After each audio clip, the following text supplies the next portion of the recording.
Okay, next up on the uncivilized Urgrund, or making friends with the floor, the natural movement down here is kneeling. So we talked about lying down with your torso as a point of contact with the earth, the floor, the ground, and then sitting is anytime you're using your pelvis. For instance, right now I'm in a half open, bent, reclining sit. We talked about that. We offer natural movement training workshops once or twice a year, and you can look them up on the internet.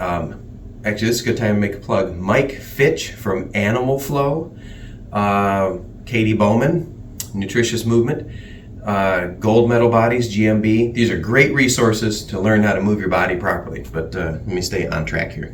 My camera woman's giving me the eye to move along. So let's talk about kneeling. So I've moved from sitting. Kneeling is going to be defined as anytime you're using your knee or your shins, or combination, as your point of support. So now I am in what's called a deep kneeling position. The Japanese, or if you've done martial arts, would refer to this as a seiza position or anjuseo, Korean sitting position, right, in martial arts. This is just kneeling, right? People would say sitting down, but be specific. Kneeling on my shins and knees on the ground. Kneeling, much like sitting, if you haven't done it in a long time, can be very demanding, especially on this part, the knee and ankle, the top of the foot. People really dislike this because they haven't stretched the top of that foot out in a while. Okay, the muscles and bones might not be used to carrying your weight. So this is a deep kneeling, and it takes a little while to get to. Feel free to use your bolsters to kind of pad the tops of your feet and ankles. Oh, it's much better. Or even further, you might not be able to sit this far down from tight knees. You might want to sit like on a bolster like that. Sometimes, this is what we did when we were younger. I would take a blanket and roll that up. And I would set that there, maybe even a further height, a bigger blanket. And I would sit on these bolsters while kneeling underneath to kind of get used to that. So it's taking a lot of the pressure off my knees and ankles. This is a good position. If you've had a knee or hip replacement or an ankle replacement, you might want to get some more clearance or in-depth instruction in the ground techniques before you follow these videos. This is just to experiment with. Pretty tight on a knee replacement, a little less so, a little more forgiving on the hips, but the ankles and feet will really feel these kneeling positions.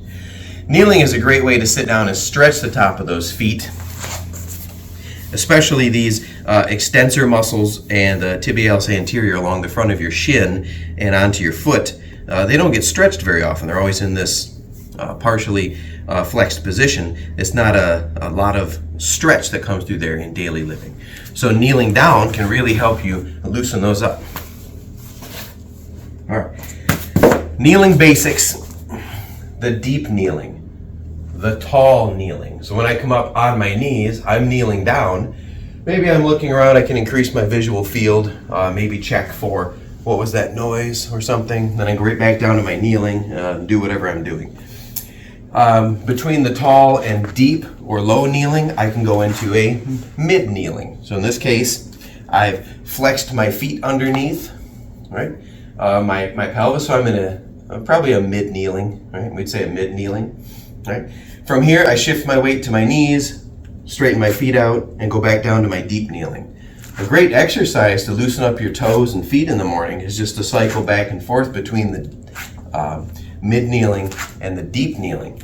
If you set a timer and do this for about 2-3 minutes, you'll feel a nice sensation of warmth and muscular effort in your feet and ankles. Plus, it's pretty good to toughen you up. So 3 levels of kneeling, and then we can do a half kneeling.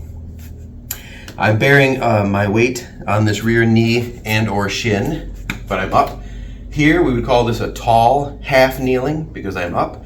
This would be a deep half kneeling, so I'm just all the way down that foot and shin. I could do a mid half kneeling. And then specifically, when my feet are in line, so this is a tall half kneeling and a mid half kneeling. If I were to rotate that kneeling shin out, 90 degrees, we would call this a lateral kneeling because I've got that 90-degree opening. These transitioning between the different kneeling techniques can really loosen your hips up, right, and give you a lot of movement therapy. But again, we'll talk about specific transitions in a later video. So get down on the floor and practice lying and sitting, of course, but then transition into kneeling as soon as you feel able to do that.